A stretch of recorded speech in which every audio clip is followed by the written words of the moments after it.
In the heart of India's jungles, a graceful and fearsome predator lurks, often unseen.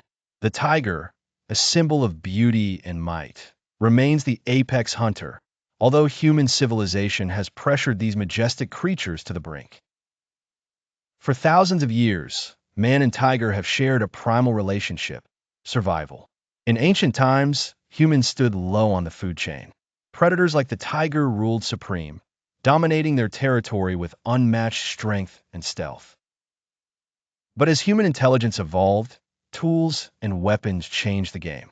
Man could now defend and expand, slowly transforming dominant predators into hidden creatures of the dusk. Yet, shadows persist. For in the Indian tiger reserves, where villages rest on land a tiger has walked unnoticed 100 times, there are whispers and trails that tell tales of terror. Occasionally, tigers turn their stealth and power upon man, becoming what humans fear the most, a man-eating tiger. Understanding this transformation requires delving into the fraught intersection of human expansion and the dwindling territories of the wild. India's population continues to soar, and rapid development encroaches upon the natural habitats left for wildlife. As tigers face diminishing prey and shrinking forests, conflicts arise. For some local villagers, an ominous reality occasionally hangs heavy in the air: the presence of a man-eater. Such tigers, often debilitated by age or injury, opt for easier human prey rather than struggle with fleet-footed deer or boar. Former hunters driven by necessity, they now bring fear to communities living at the edge of wildlands.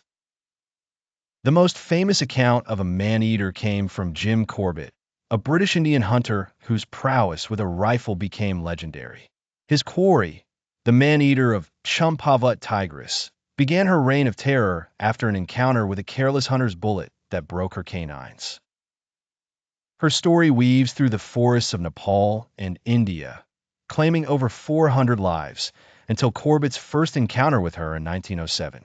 Over 4 tense hours, Corbett tracked the tigress through perilous terrain, nearly falling victim to this master hunter.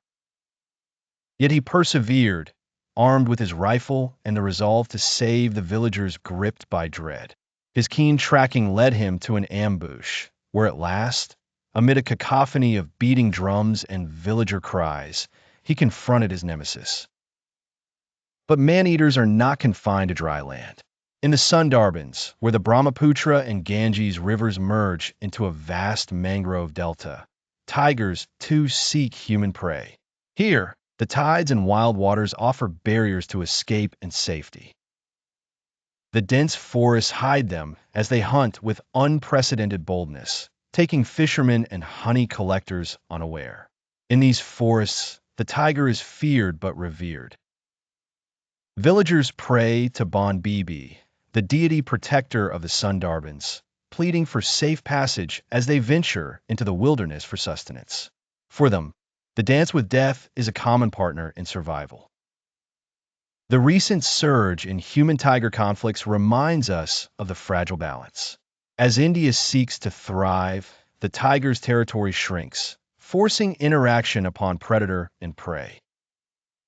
Adaptive measures and vigilance have helped protect both humans and tigers, yet tension lingers. The stories from the forests and deltas remind us of the majestic tiger's struggle for survival and the ever-present shadows that can sometimes bring fear. What becomes of those tigers labeled man-eaters is a delicate dance between conservation and protection of human life. Authorities often act quickly, either to capture or to euthanize the tiger, aiming to restore order to these rural landscapes. As we tell these tales, a poignant thought surfaces.